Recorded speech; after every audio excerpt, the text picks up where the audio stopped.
Hello hi అండి, welcome back to our channel. అందరు ఎలా ఉన్నారు?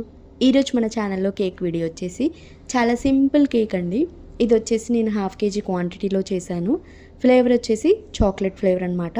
ఇదేంటంటే మనకి లాస్ట్ వీక్ ఒక కేక్ ఆర్డర్ అయితే వచ్చింది ఫస్ట్ బర్త్డే కోసం. సేమ్ చాక్లెట్ ఫ్లేవర్ అనమాట. వాళ్ళకి కేక్ అనేది చాలా బాగా నచ్చింది. సో మళ్ళీ ఆర్డర్ అయితే ఇచ్చారు. ఇదేంటంటే బాబుకి ఫస్ట్ టూత్ సెలబ్రేషన్స్ కోసం వాళ్ళు కేక్ అయితే ఆర్డర్ ఇచ్చారు. వాళ్ళు సెలబ్రేట్ చేసుకుంటారంట. సో నాకు రిక్వైర్మెంట్ అయితే ఏమీ లేదండి. చాలా సింపుల్గా బ్లూ కలర్లో కేక్ కావాలని చెప్పారు. అండ్ డిఫరెంట్ కలర్స్తో నాకైతే స్ప్రింకిల్స్ కావాలని చెప్పారు. అండ్ ఫ్లేవర్ అయితే చాక్లెట్ ఫ్లేవర్ చేయమని చెప్పారు.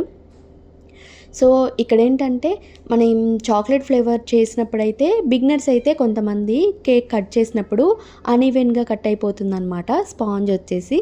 సో నేను ఇక్కడ ఒక టిప్ చెప్పదలుచుకున్నాను. ఏంటంటే మనం కేక్ బేక్ చేసి రూమ్ టెంపరేచర్లోకి వచ్చాక, అంటే కంప్లీట్గా కూల్ అయిపోయాక ఏంటంటే మనం కేక్ని అన్మౌల్డ్ చేసేసి క్లిన్ ర్యాప్తో అయినా, లేదంటే ఫుల్గా కవర్ అయ్యేలాగా లిడ్తో క్లోజ్ చేసేసుకొని మనం ఫ్రిడ్జ్లో స్టోర్ చేసుకోవాలి. అంటే మనకి కేక్ డెలివరీకి టైం ఉందనుకుంటే మాత్రం ఒక 1 hour పాటు అయినా మనం కేక్ని ఫ్రిడ్జ్లో పెట్టేసుకుంటే ఏంటంటే మనకి స్పాంజ్ అనేది బాగా సెట్ అయిపోతుంది అనమాట. సో మనకి కట్ చేసినప్పుడు మనకి ఎట్లాంటి ప్రాబ్లం అనేది ఉండదు. కేక్ అనేది చాలా ఈవెన్గా కట్ అయిపోతుంది. నాకు ఇట్లాంటివి నేను స్టార్టింగ్లో చాలా ఫేస్ చేశాను అనమాట. సో నేను రీసెర్చ్ చేస్తూ ఉండగా నాకు ఈ టిప్ అయితే దొరికింది. నేను ట్రై చేశాను. నాకు చాలా బాగా వర్కౌట్ అయిందనమాట. సో అందుకే మీ అందరితో షేర్ చేసుకుంటున్నాను. చూస్తున్నారు కదా, నా ఇక్కడ కేక్ అయితే చాలా ఈవెన్గా బాగా కట్ అయిపోయింది.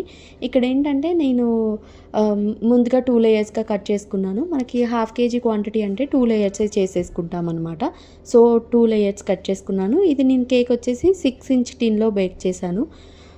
మనకి 5 inch టిన్ అయితే మనకి లేయర్స్ అనేవి 3 partsలా కట్ చేసుకోవచ్చు. 6 inch కాబట్టి మనం 2 layers కిందే కట్ చేసుకోవాలి.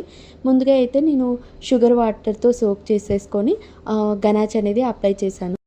దెన్ ఆఫ్టర్ నేను క్రీమ్ కూడా అప్లై చేసుకున్నాను. నాకు ఇక్కడ ఏంటంటే రిక్వైర్మెంట్ క్రీమ్ అనేది చాలా తక్కువ యూజ్ చేయమని చెప్పారనమాట. సో వాళ్ళకి లాస్ట్ టైం నేను క్రీమ్ అనేది తక్కువ యూజ్ చేశాను కాబట్టి వాళ్ళకి చాలా బాగా నచ్చింది. సో అదేవిధంగా ఈసారి కూడా క్రీమ్ అనేది చాలా తక్కువ యూజ్ చేయమని చెప్పారు. సో అందుకనే నేను క్రీమ్ కూడా మధ్యలో చాలా తక్కువ యూజ్ చేశాను. దెన్ ఆఫ్టర్ నేను క్రీమ్లో బ్లూ కలర్ యూజ్ చేసి ఈ విధంగా నేను కేక్ అయితే నీట్గా ఫినిషింగ్ చేసుకున్నాను. మనకి మెయిన్ ఇంపార్టెంట్ ఏంటంటే ఇలా కేక్కి డిజైన్ పార్ట్ ఏది లేనప్పుడు మనకి కేక్ అనేది నీట్గా ఫినిషింగ్